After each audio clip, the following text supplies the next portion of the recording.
Hi, everyone. This is Scarlett Johnson with Unleashed, presented by Moms for Liberty. And today I'm joined by my friend Alvin with Courage is a Habit. Alvin, we've known each other for a long time now. Yes, we have. Yes, we have. It's good to be on here. Thanks for having me. And obviously, always looking forward to sharing what we've got with the new state and everything. Yes. And so Courage is a Habit is an amazing organization that provides actionable tools and strategies for parents to defend their children from indoctrination in K through 12 education. And when these are really good tools, lots of organizations will talk about what's happening. We'll go to policy summits and you hear what's happening, but then the big question for parents and community members is, well, what do I do next? Right. And you provide like almost step-by-step guidance, and you give them, here's a form, here's a sample, like really good and actionable materials. So I really appreciate that. And that's why I invited you to come to Wisconsin tomorrow for a legislative day. So that's going to be awesome. It is. Anytime I get to speak in front of legislation and the lawmakers don't know. They don't know what's happening in K through 12. They have a very superficial understanding, even the ones that are on our side, even the ones that are aggressive, even though they're like, no, we shouldn't be indoctrinating kids. It should be about academics. They say those things and it sounds, obviously it's for the parent movement like ours and like yours, it sounds good. But if you go a little bit, one more layer deeper and go, okay, so what do you think's bringing in it? They'll say things like it's a teachers unions, which is not untrue, but they don't actually know in the system how it works. And so anytime I get a chance to talk to them, it's always an honor for me, for Courage is a Habit, and to share our deep research. And so hopefully we actually point them in the right direction. So we point their bills and laws in the right direction, because a lot of times these bills they think they're hitting the mark, but they're not. And then it kind of gives, and this, probably better than most. It gives parents a false sense of a false sense of security and a false sense of, oh, we won.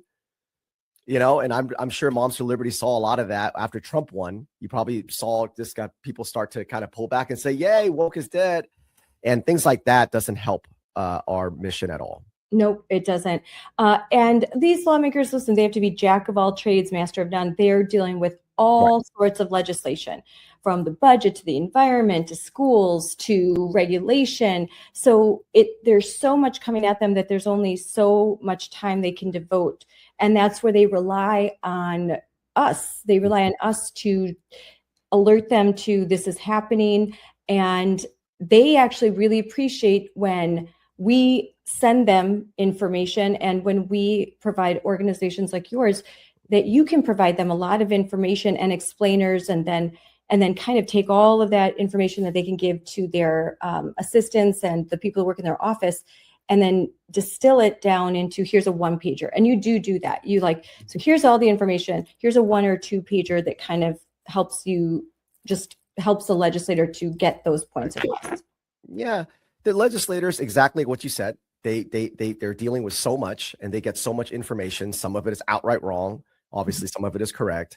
And it's the same thing with parents. The audience that you and I deal with generally have school-age children. Obviously, if you're in high school, it's a little bit different. But our audience primarily has school-age children. As any parent knows, when you have school-age children, that's a very busy time in your life. Yep. It's always, and it's time when you're running a household, you're raising children, you're trying to build your career. And so we always have that in mind, that parents don't have time to read 12-page white papers at a 10-point font.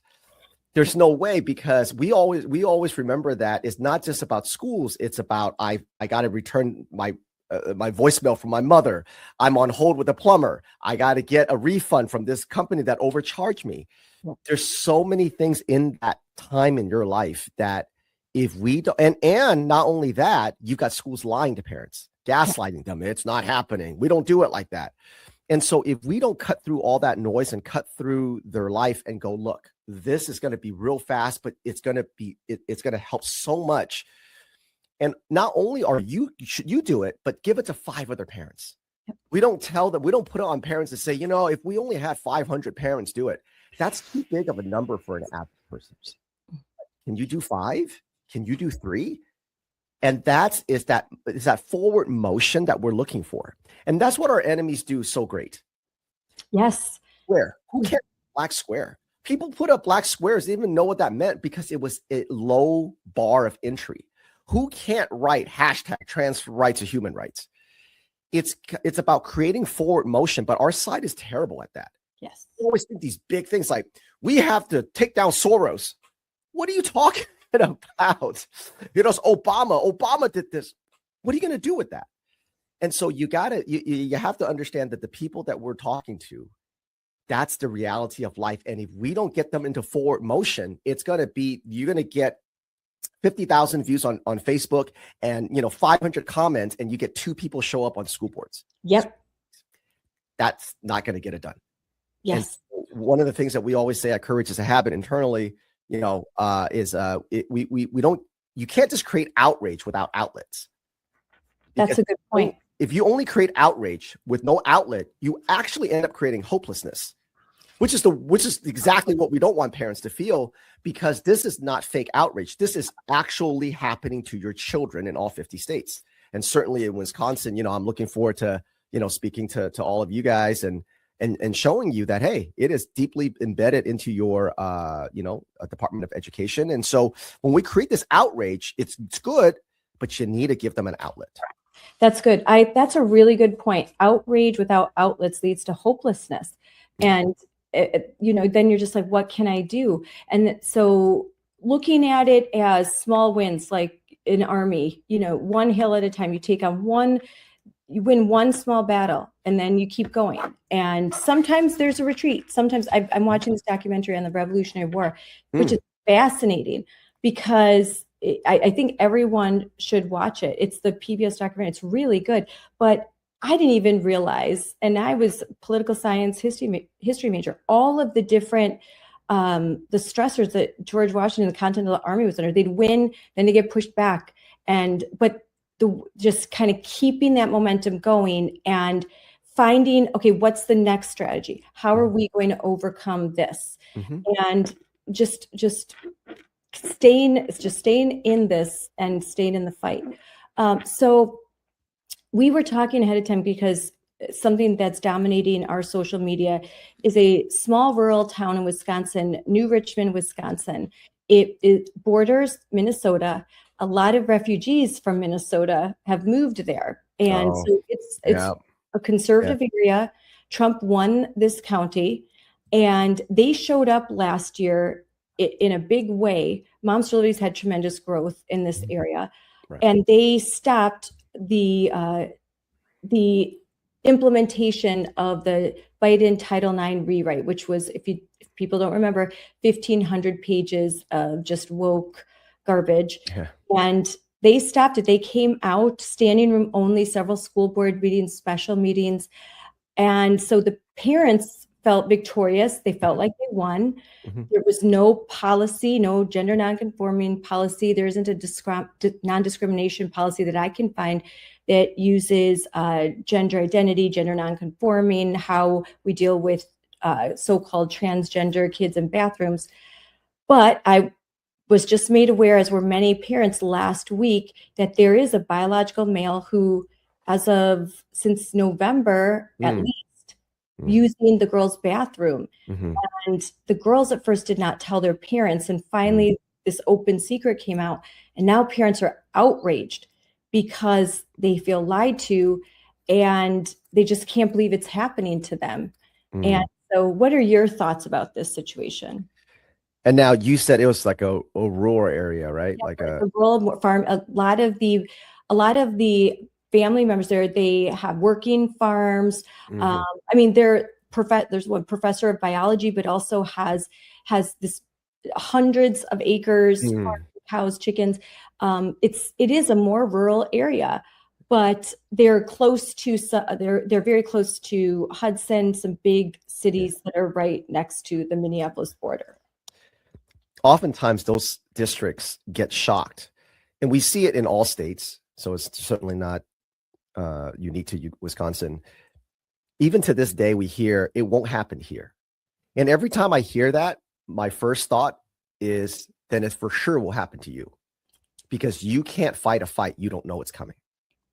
You can't dodge a punch and counter a punch you don't know it's coming. I don't care how good of a fighter you are. I don't care how tough you are. Anybody can knock you out if you don't see it coming.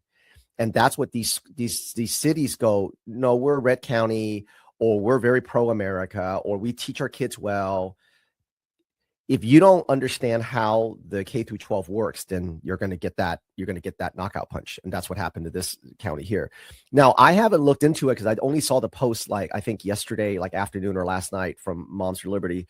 So I'll look into it a little bit before I get there, but I suspect, because I have looked into Wisconsin, obviously in head of preparation, to talk to the legislator and Will and all them. It's probably coming through the mental health, because your Department of Education follows the ASCA, which is the American School Counselor Association. And so for quick context, the American School Counselor Association is the organization that trains the majority of your school counselors and writes the mental health policies and the suicide policies for all K through 12. And the Wisconsin Department of Education follows them to the T. And so I don't want to get too off track here. So for those who want more information, just go to courageisahabit.org, courageisahabit.org, and click on school counselors. And the very first link will be the report that we released that will explain to you exactly why the school counselors are the biggest purveyors of the transgender cult. So back to this school district. So likely this child went to a school counselor and said, I feel like a girl, and da-da-da. And because the school counselor is following ASCA guidelines and they're trained by ASCA, they're immediately going to think, if I don't encourage him to use the girls' bathroom, he's going to kill himself. That's just how they're trained. And so remember, the school counselors aren't looking to follow laws. They're not looking at, the community came out, a few months ago last year, and the school board agreed that we're going to follow Title IX. They don't think of it like that. They're trained to be missionaries. The school counselors are trained to be missionaries. So they cannot wait. They can, especially in the rural area. And by the way, speaking of the rural areas, ASCA spends a lot of time, because we infiltrate them a lot. And, my co-founder, Jennifer McWilliams, she infiltrates them so much. And we see them always talk about how to get into the rural area. We're having trouble getting in. We're making some headway. How do we get in? How do we talk to them? So when you have a school counselor in a rural area, they cannot wait to get a trans student. That is like their homecoming. That is like their Super Bowl, because they've been trained to go, this is your chance to show what an ally you are, and you're saving his life. That is what they hear. But because in the rural area, you've got families that obviously are not fucked up. And so what happens is they don't get a lot of chance. Like if you're in a city like Indianapolis or San Francisco or something like that, or, Colorado, to really exercise that missionary training. So again, I haven't looked into this particular school, but if I had to bet, I would say it's something like that. That's interesting. What do you think usually? So in the school board meeting that I watched several times, there was the board president that was vocal, but there was the Title IX coordinator from the back of the room kept talking like, this is the law. We have to follow the law. And we can't, just sort of a little more outspoken. What are the role of these Title IX coordinators in your experience, and not just in this area, but all over? Because they tend to be, in my opinion, my work, they tend to be like the priestesses of this stuff. Oh, yeah. I mean, I think you could say that about anything, whether it's a curriculum coordinator or a Title IX coordinator. Anytime you have blah, blah coordinator, they're going to be these woke white women. They're dumb as hell. Yeah. So I don't even have to ask you or know. I know exactly what she looks like, what she sounds like, how she talks. And so they're all missionaries. They all think that they know better. They all think that your children are their mission, that they're supposed to be pushing this towards a left-wing ideology. So when you're a coordinator in a rural area, when you bring these people in, you're bringing a fox to the hen house, because these people, obviously, she can't be as mouthy as, let's say, if she was in, California or New York or New Jersey or whatever, but she's a quiet poison pill. And she looks at, so this curriculum coordinator, the school counselors, the Title IX coordinator, the school counselors, they look at everybody there, all the families there, with disdain. They hate their way of life. They hate that they're all white. They hate that they're probably mostly Christian. They hate the fact that they love America. But they can't be too mouthy because they don't have the culture in that community, that enclave doesn't support that. And so anytime they can start just talking about, oh, I don't know, we have to do this and we have to do that, and oh, it's just about making kids feel safe. Do we want kids to feel safe? They can start moving people towards that. And as soon as they get a boy who believes he's a girl, then they need one. They just need one to start going, well, it's discriminatory. Well, he might kill himself. And then the emotional blackmail starts. And so they don't need a lot. They just need the one. And that's how they're trained. So what can parents do? What is your advice? Well, the first thing is you have to lock up your empathy. Because there's only one, they're going to make it that the whole community came out against this boy, and they're going to tell the little kids in school and through the mental health and through social emotional learning, he's one kid. You're picking on him. It's bullying. And they're going to get all the kids to go, he's not really hurting anybody. I guess he can use the girls' bathroom. And that's how it starts. Yeah. So what parents can do is there's two things that parents can do. Okay. The first thing, the most important thing is your mental and emotional guard. You have to lock up your empathy, because if not, they will use it against you. And especially in areas like that, that's a high trust area. Farmers, just salt of the earth people, they'll give your last bottle of water to you in an emergency. Those type of people are the greatest people to live next to, but they have almost no defense. They have no antibodies to fight against emotional blackmail. Just because they are so kind, because they are such good people. So their immune system has no memory of fighting these kind of things. And so when someone comes with a sad story about a boy and a bullying and feeling belonging, and he's going to kill himself, these people are largely very defenseless. And it's very hard to lock up your empathy, because that boy is a victim, but the people pulling the strings are not. Yeah. So that's the first thing. And that's the hardest thing. Yeah. That's the hardest thing. And I don't have a shortcut around that. You have to understand that they're simply manipulating your empathy. I think you have to picture the 300 girls that they're told to go to a single stall bathroom in the nurse's office. We have those emails that they are displaced because of this one boy. You have to picture, what about the girls? Mm-hmm. You got to shift your empathy to the girls. And this is Marxism training. It's Marxism training, because you're training kids and the community that the collective needs to change for that one individual. That's what they always do. And so that's the first thing. The second thing is that parents, because you do have the majority, the board, and all that kind of stuff, this is going to sound really cruel, but it's not. And this is the only way to protect your community. You got to go to the parents and say, listen, this is your problem. This is your problem. If you believe that if their boy believes he's a girl, then get him some help. But that is not going to be tolerated in our school, in our community. And if that's not something you like, then you take him home and you homeschool.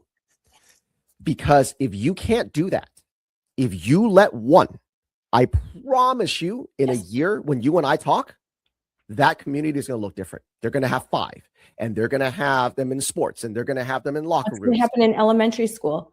They're going to start to bring in, because of all the intolerance that they're seeing. Yep. What's going to be next? The Wisconsin DPI will say, oh, look at those intolerant bigots. Yep. Guess who needs what's going to happen to the kids in elementary school who the parents are like, well, my kids aren't in high school, so they're okay. They're okay. Right. What kind of training are they going to start to give the teachers? Yep. and then passed down to the kids. That's right. They're going to say, because they still do surveys, even that school does surveys because they have to, because they take the grant money. They're going to say, this school is really oppressive. This school is really racist. And we need, we're going to bring in a vendor. We're going to bring in a vendor for professional development to help you be more inclusive. And next thing you know, you're going to have kids marching with the flag and the trans flag. And what happens to that community, because it's such a small enclave, is those kids are now going to take it outside to your community. So that hardware store all of a sudden has a trans flag on it. And you're like, this hardware store has been around for 60 years, or that coffee shop or that bar that just, the salt of the earth people go to. All of a sudden, what's that? The libraries. The libraries. Oh, for sure. Libraries. All of a sudden, you're going to look up at your, favorite bar, and you're going to have this like weird looking androgynous young person that's tending bar. And you go, what happened? Well, what happened was 3 years ago, you allowed that one boy to use the girls' bathroom because, we don't want to be bullies. Yes. That's what happened. So in 4 years, when that community starts looking like closer to San Francisco, even though I'm obviously exaggerating, it's not going to happen in 3-4 years like San Francisco, but I'm just saying you're going to start seeing these types of kids and young people around your community, and your community in 3 or 4 years will not be recognizable. And everyone's going to go, what happened?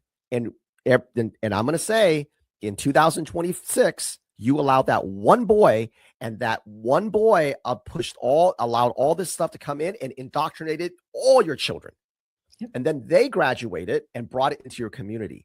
So every time you feel bad about saying, I don't want to ice this kid out and their family out. What if he doesn't kill himself? Every time someone tells you that, you have to go, listen, we don't want anyone to kill themselves. I don't want anyone to kill themselves, even the people that we despise. Okay. I don't think anyone should kill themselves. I don't celebrate anyone's nobody. Harm. This isn't about hate. This is about protecting our children and our way of life. And I don't even say the word hate. I don't even say it's not about hate, because that second you say that, it almost validates them. I will say, look, every time I go, their kid's going to kill themselves. I don't say anything about hate. I say, look, nobody should kill themselves. But if a person, a child or an adult does that, that is an individual family problem. It's got nothing to do with us. It's got nothing to do with my daughter. It's got nothing to do with your daughter, your sister, your mother, your aunt. It's got nothing to do with that. If you truly believe, and I want everyone to listen to this in Wisconsin, in that area, word for word. If you believe your child's going to kill themselves, you better take them out of school and get them some help. God bless you. I wish you and your family the best. I hope he comes out of it and understands he is a perfect boy, exactly the way God made him. But if you truly believe he's going to kill himself, for God's sakes, please get him some help right now today. And he shouldn't be in schools. He should be getting some help while doing his education at home. But it's got nothing to do with my daughter. And that's it. That's it. A warning, because you had to move. You were in a very woke area. So you're talking about this from experience. The parents from Washington State, the parents from Colorado, the parents from California, they're if you could talk to them, and I'm talking to not just the New Richmond parents, but if you are any area that you're in where you think this is not going to happen, or maybe the first incident has happened, if you could talk to them, and I have, they would say it started with one incident and we let it go. Mm-hmm. And we thought we wanted to be nice. We wanted to be kind. We wanted to be inclusive. Uh-huh. We didn't want to make waves. Uh-huh. And then what happens? So they wish they would have made waves after that very first incident. The transgender child mutilation advocates will always say this: what's the big deal? Mind your own business. And here's the word. Here's the trigger word. I want everyone to understand the word just. It's just pronouns. Yes. It's just a sticker. It's just an equity statement. It's just words. It's just a piece of fabric when they talk about breast binding. It's always just until the child mutilate themselves, and then it's good, it's happening. So when you hear the word just, it's just one boy. He's just harmless. He's not this. He is just about being belonging. It's just about anti-bullying. Every time you hear that, you're being gaslit. You're being lied to. So make a big deal out of the littlest things, because if you don't, these people will take the littlest things and completely change your community. And once your communities change, and I speak from experience, just like a lot of people, you're never gonna, you can't roll it back. This is a one-way street. Once they change your community to this left-wing, anti-white, anti-America, transgender, gender focus, you never really roll it back. You really can't. I've never seen it. I've never seen it. Yeah. It will change your community forever. I don't care if you're a rural community. I don't care if you've been a farming community for 100 years. When they come and change it, they will change it forever. And that's the goal of the K through 12 education. So I certainly am very looking forward to seeing everybody and talking to everybody and all that. So no, I'm really excited. Well, I think you continue to look in, because we really look forward to hearing your insight. I've already learned a lot, and that I can use. So please, this, you've blown me away. I've been taking notes. So this is really helpful, Alvin. And so thank you for coming on. And I'm going to talk a little bit more after you leave and show everyone your website. Thank you. Because it's really important that they see this. So much. But we'll talk some more tomorrow. Maybe we can record something in person. So I can't wait to see you. Have Absolutely. a safe flight. All right. Thank you. All right. I'm looking forward to seeing everybody. All right. Bye. Later. Bye. That was a great interview with Alvin. I can't wait to see him tomorrow. Alvin said outrage must become action. And that's really sticking with me, because it explains exactly what we're seeing in New Richmond and everywhere else. Outrage without an outlet leads to hopelessness. Parents can get angry, they know something is wrong, but if they don't know what to do, that anger turns into resignation and basically silence, and they check out. That can't happen. We were talking about New Richmond, Wisconsin. The parents, when they learned that the 300 teenage girls were being told that the solution to a boy who recently decided he wanted to be a girl, grew out his hair, and felt pretty, that the solution for his dilemma was to put him in the girls' bathrooms while all the other girls should line up for a single stall bathroom. They should miss class, they should be tardy, and they should quietly accept that their education and their well-being comes second. That's not compassion, that's compliance, and it's wrong. Alvin said something else. He said the parents need to hear this and to listen, that you cannot allow the school district to weaponize your empathy, or anyone else. He said, shut down your empathy when it's being weaponized against your kids.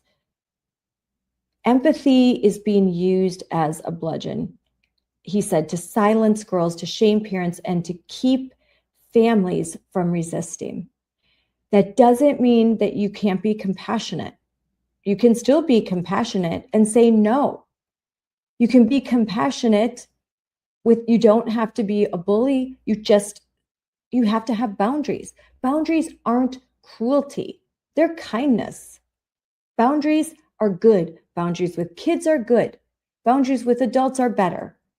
Protecting your child is not something that you should feel guilty about. And the parents of girls and boys in the school district, they can't stand for this. Parents are not powerless. If you're listening to this, and this sounds familiar in your district, here's your outlet. First of all, if you're not already, join Moms for Liberty. Go to Courage is a Habit, courageisahabit.com. A lot of resources for you there as well. Contact your school board members. Contact them in writing, email them, set up meetings with them. Be calm, be joyful warriors, be firm, be clear. If you're not getting the response that you want from school board members, at some point consider running for school board or helping out a campaign. In New Richmond, there is a Moms for Liberty endorsed candidate. Her name is Christy Westland. And so wherever you are, you can find her I'll try and find some information about her to post. I know her Facebook site, her website, and help her out if you live in that area. And if you don't, help her out any way that you can, even if you live somewhere else. When parents show up consistently, then these terrible policies don't survive. Alvin said this is the opening salvo in a war that parents will lose if they don't fight back, and fight back right now. It starts with this one boy in the bathroom. How many times have I heard that? Many. In states that are now as woke and insane as Colorado, Washington, California, there's Oregon. So it didn't just happen overnight. It started with one thing that parents overlooked, one thing that the community said, well, I want to be nice. I don't want to rock the boat. They let it slide. Before you know it, you can't recognize your school district or your community anymore. So fight for what you love. Fight for who you love. Remember who is paying the price right now, and it's the girls. If you have empathy to spare, put it towards those girls. That's what's important. They are going to be forced to stand in line, miss instruction. They're being told that their education is secondary to adult fear. That's unacceptable. Now, everyone needs to stay tuned because there's going to be a lot of developments about this story and so many others across the country, but in particular in the small rural town of New Richmond, Wisconsin, which could be any town USA. There's going to be some big things happening. And I hope it's a shining example of what a community does when they resist this woke, I don't know, I guess you could say this woke Goliath. No one's ever rooting for Goliath. And sometimes David wins. And in this case, I really think that David is going to win. Parents can make a change. And I know this because I'm living proof of it. Now, I'd be remiss to end this without bringing up Courage is a Habit right here. And look at this, all of these tools that you can use. So I really suggest that you go to courageisahabit.org and look at all that is available to you as a parent. Share this with school board members. Share this with teachers. This one thing we didn't have the time, but I wanted to encourage teachers, whether they are in New Richmond, Wisconsin, or anywhere USA, if this is happening and you don't like it, it's not partisan. This isn't partisan. You could be a feminist who fought so hard for Title IX all of your adult life, and you don't like what it's turned into. Say something, stand up, have courage. We need teachers to stand up, help to expose what's going on so that parents can have that transparency. You know, like we discussed, there wasn't a policy. They just did it. They just put that boy in the bathroom and said, we're following federal and state law, which is not true.